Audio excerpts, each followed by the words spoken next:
Bonjour, ici Simon Tessier. Bienvenue à ce deuxième épisode de la saison 3 du Balado de Camping Québec. Comme on vous l'a mentionné lors du premier épisode, la saison 3 comportera un peu moins d'épisodes, ce qui ne veut pas dire qu'on ne fera pas de la qualité, parce que c'est pas la quantité qui compte, mais bien la qualité. Et on se concentre justement cette année sur les récipiendaires des prix de l'excellence 2022. Donc, on poursuit cette aventure. Si vous ne connaissez pas ce qu'est les prix de l'excellence, je vous invite à écouter l'épisode 1 où on fait le tour avec ma collègue Julie Trahan des prix de l'excellence et des diverses catégories. Alors, c'est un plaisir pour moi de m'entretenir avec ces nommés et ces récipiendaires de cette mouture des prix de l'excellence 2022. Alors, aujourd'hui, on s'en va dans les cantons de l'Est, tout près du centre du Québec, avec Louis-Charles Royer du camping Rivière-Nicolet, qui a remporté la 3e place au prix camping de l'année 2022, et également la 3e place au prix Innovation 2022. Alors, ça fait un plaisir de s'entretenir avec lui. Vous allez voir un jeune entrepreneur motivé et plein de projets. Là-dessus, je vous souhaite une bonne écoute.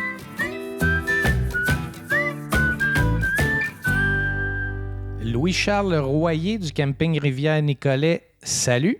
Salut à toi, Simon. Ça va bien? Ça va bien, toi? Ben oui. C'est le début de la saison, ça va vite.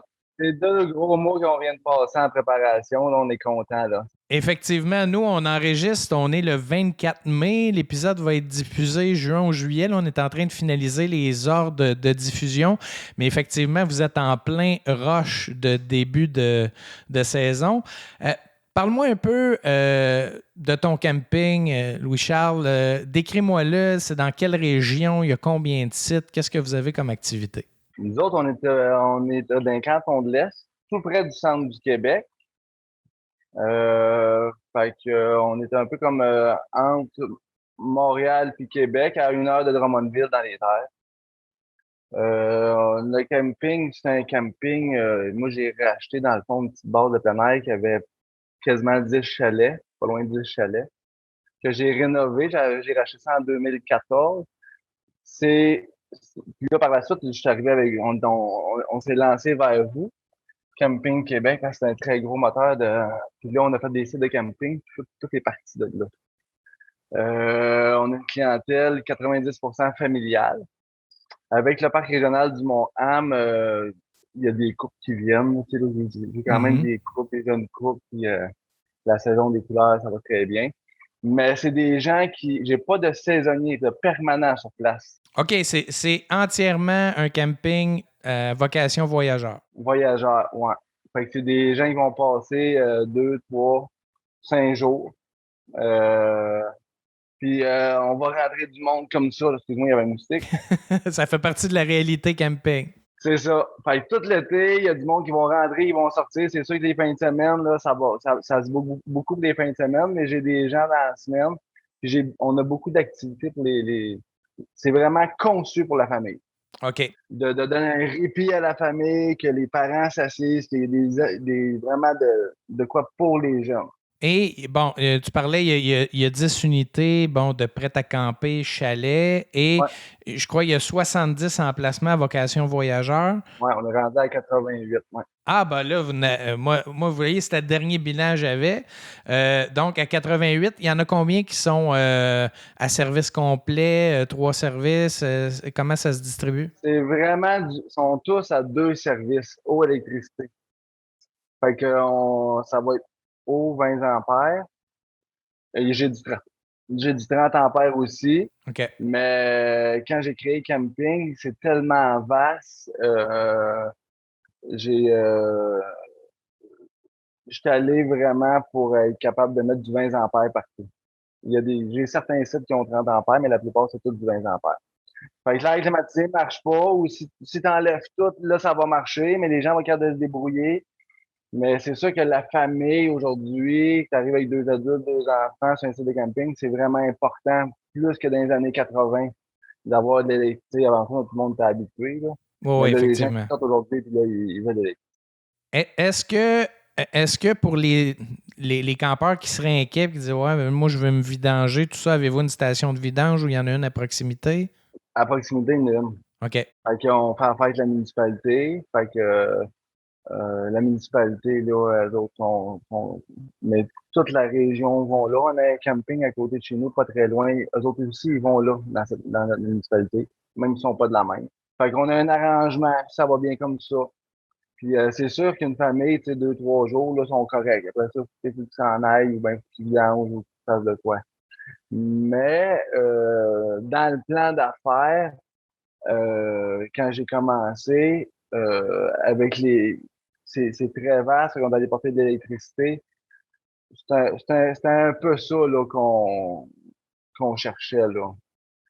Financièrement, j'aurais peut-être pas été capable là, d'avoir des gros systèmes d'épuration, puis de mettre de l'électricité 30 ampères, 50 ampères. Puis, tu sais, moi, ça fait 17 ans, là, je suis sur la même chaise. Là. Ça fait 10 ans que j'ai racheté le camping. Mhm. Je me suis toujours senti un peu comme sur une table de poker. Là. Tu sais, là, on calcule nos affaires, puis là, mais ça a bien été. Ça a bien été. Puis aujourd'hui, écoute, j'ai fait des belles réalisations. On a une clientèle qui revient aux années, aux 3 ans, aux 5 ans. Euh, Moi, ça a commencé avec un projet de mon père, ça, ce camping-là. Fait que moi, j'ai toujours marché ici depuis que je suis jeune. Puis c'est moi qui ai voulu amplifier ça, puis mettre de l'avant ce petit camping-là au début. Parle-moi un peu, Louis-Charles, bon, vous avez remporté le troisième prix au prix Innovation 2022 de Camping Québec. Je crois que c'est principalement pour un jeu d'évasion dans la forêt. Parle-moi de ça un peu, de ce prix-là, puis de ce que vous avez fait pour le remporter. Ben, les jeux d'évasion partout, Montréal, Québec, les villes, ça commençait là ça commence depuis une couple d'années là, partout. Fait que nous autres, on est allé chercher ce modèle-là, mais on l'a fait en nature. OK. Fait que auparavant, on a toujours eu depuis que je suis jeune, là, des petits sentiers nature, puis avec des petites interprétations avec la nature. Mais on voulait plus que ça. On voulait vraiment euh, que ça, on pourrait dire comme ça compte. Mais comment vous faites pour faire un jeu d'évasion en nature? Parce que là, vous ne pouvez pas enfermer le monde dans le bois. Là. Comment ça fonctionne? Non, fait que c'est vraiment avec un cahier. Les gens partent avec un cahier. Puis ils lisent comme là, j'en ai un, là, c'est séparé par un petit ruisseau. Fait que d'un côté, c'est les fèves, les lutins, l'autre bord, c'est les ogres. Ça, c'est le côté plus adulte. Fait que là, les deux cohabitent dans la forêt. Fait que le but, c'est de garder l'imaginaire dans la tête des enfants. Fait qu'ils partent avec un cahier, ils lisent la petite histoire. Là, ils arrêtent à la première station. Fait que là, la première station est animée. Il y a un peu des petits lutins, des petites fées. Puis là, on fait un peu d'interprétation. Puis là, il y a une énigme. Puis là, la première station fait que tu vas à la deuxième, pareil comme un jeu d'extraction. OK. Évasion. Puis nous autres, on fait affaire avec la compagnie Extraction, qui font des jeux d'évasion de Val-des-Sources, anciennement Ridestos. Puis c'est eux autres qui ont créé les jeux dans la forêt. Le jeu des ogres, c'est vraiment des portes de bois avec une poignée codée. Quand tu réussis à ouvrir la porte, ben là, tu peux aller à la deuxième station. Si t'es pas capable, on a un code universel. Fait qu'ils ouvrent pareil la porte, mais là, ils ont l'indice pour aller à la deuxième. Là, on a 10 boîtes comme ça dans la forêt. Puis là, ben, on aimait un peu plus. Ça. Fait que là, à un moment donné, il y a une corde dans linge, il y a des grandes bobettes d'og. Puis là, tu sais, il y a un genre de gros tonneau, là. Fait qu'à la fin, c'est de sortir vivant de ça. Fait qu'à la fin, il y a comme un genre de rond de feu avec du bois brûlé, puis un gros tonneau, là, qui fait comme faire une grosse soupe, là, de sorcière, là, tu sais, là. Mais faut pas brûler toutes les punches, là. Fait que, ouais, c'est ça. Fait que tu vois un peu. Ouais, ouais. Cette année, dans le fond, je vais pas aller trop vite, mais là, on en fait un nouveau sur le développement durable. OK. On va peut-être vous présenter ça à Camping Québec. Ah, ben, ça sera un nouveau candidat au prix Innovation parce que on l'a dit dans d'autres épisodes, le prix Innovation, c'était voté par les membres de Camping Québec. Maintenant, ça va être voté pour les prochains prix par les membres et les campeurs, donc en vote proportionnel. Alors, on espère que tu vas déposer un dossier là-dessus. Il y a eu le prix Innovation et vous avez aussi remporté la 3e marche du podium au prix Camping de l'année, ce qui n'est pas rien pour un camping de moins de 100 emplacements de se démarquer dans les 3 meilleurs de l'industrie aux yeux du jury. Qu'est-ce qui, selon toi, fait que votre camping s'est distingué parmi tous les autres qui ont déposé un dossier? Tu sais, je rencontre des gens du camping, puis tout le monde peut mériter ce prix-là. C'est pas. Je pense que tout le monde les fait, ces efforts-là. Pourquoi moi, je suis arrivé 3e place, puis que j'en revenais pas, puis j'étais très content. C'est sûr qu'il y a un peu d'histoire avec ça. Tu sais, il y a les retombées des clients qui reviennent année par année. Je pense qu'il y a une grosse boule de positivité qui traîne au-dessus du camping. Nous autres, on est là pour créer un moment précis, une détente à la famille. Je pense qu'on vise vraiment ça, puis on focus là-dessus. Je m'ai tout le temps dit, là, tu sais, là, aujourd'hui, j'ai 40 ans. Quand j'ai commencé, j'avais 23 ans. Quand ça sera plus ma place, là, je vais la laisser à quelqu'un qui va le faire comme il faut. Je pense que juste de penser comme ça, je pense que ça peut aider pour avancer des projets, puis être positif, mettre de la positivité, puis que les gens qui arrivent ici, on leur donne un moment, puis on leur crée un moment. Fait que le camping est vraiment basé là-dessus, de donner un moment, de créer un moment pour eux autres. Fait qu'on est très, très, très actifs. Puis les gens ils reviennent, puis les gens ils ont besoin de la campagne, les gens aiment les cantons de l'Est, écoute, de sortir de là, tu sais, moi je les appelle un peu les gens du trafic, là, quand je vois souvent à Montréal, j'étais là, Colin. Mais moi je suis pas habitué à ça, les gens sont habitués à ça, fait quand ils arrivent ici, Ouais. tu sais, ils sont en détente, puis là on leur donne un moment. Ma femme est avec moi depuis plusieurs années là-dedans aussi. Avant ça, être infirmière, là, elle donne son maximum, là. Tu sais, moi, je suis comme le vieux du camping, là. Fait qu'elle, c'est comme la nouvelle pensée. Elle régénère le camping une 2e fois, comme moi j'ai fait. Puis moi, je la suis là-dedans. Puis elle me suit là-dedans en plus. Mais ça l'aide beaucoup. Qu'elle soit arrivée comme peut-être, peut-être 8 ans qu'elle est arrivée là, dans le camping, hein, qu'elle a lâché sa job d'infirmière, là. Elle a quitté, là. Ça s'est senti dans votre dossier auprès des membres du jury pour vous distinguer comme ça, parce que les choix sont souvent pas évidents à faire.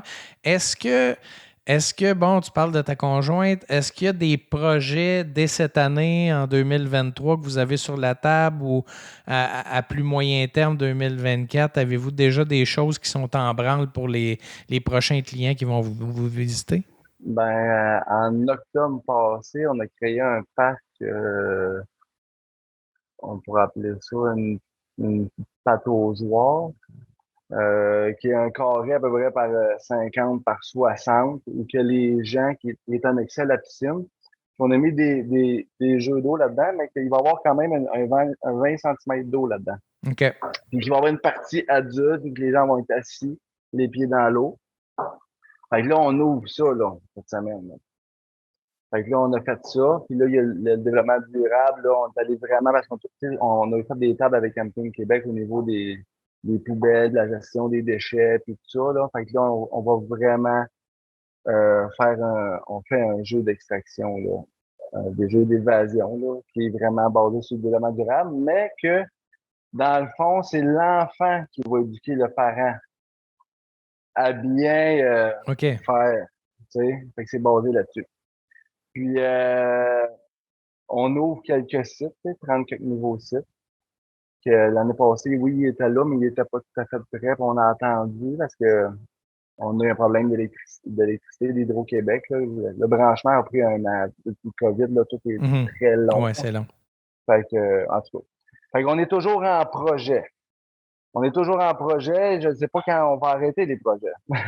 Ben, c'est ce qui tient en vie, les projets. Là. Tous les propriétaires ou exploitants de terrain de camping à qui je parle, s'il n'y avait pas de projet, je pense que ça demande tellement de temps et d'énergie que les gens abandonneraient. Là. Les projets, c'est ce qui tient en vie. Entre le jeu d'eau et la partie accueil, là, café Internet, Nous autres, comme on a juste une clientèle de passants, OK. on a toujours été vers les groupes de scouts, groupes écoles, mais souvent avant les grandes vacances. Fait qu'on reçoit cette année 13 ou 14 groupes écoles de 50 à 100 élèves qui vont faire de la petite de rivière, qui vont faire le jeu d'évasion, ils vont avoir un party mousse. Fait on va leur faire un forfait d'activité. Puis là, on a contracté un gros chapiteau en bois rond que j'ai travaillé une partie aussi dessus, là. Que dans le milieu, il va y avoir un arbre avec des racines à l'envers, tout très spécifique là, avec la beauté de la nature. Fait que pour combler un peu l'offre des groupes, mais aussi pour la clientèle, on a du soleil pendant l'été.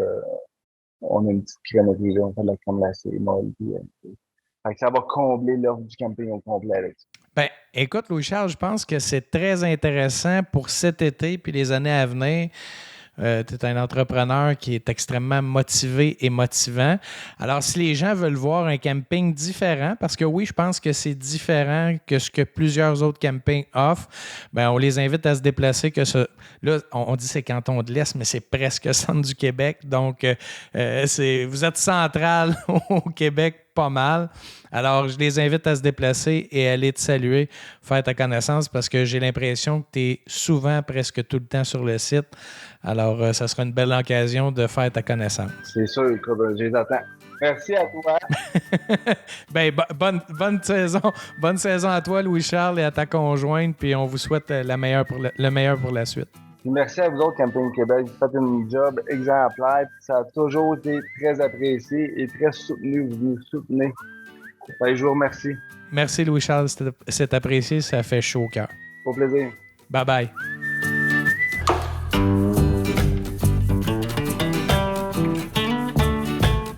J'espère que cet épisode vous a plu. N'hésitez pas à nous transmettre vos commentaires et suggestions.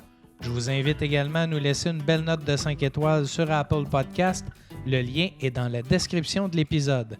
Au plaisir de vous retrouver dans un prochain épisode. Camping Québec le balado, une réalisation de Charles Thompson, le Duc.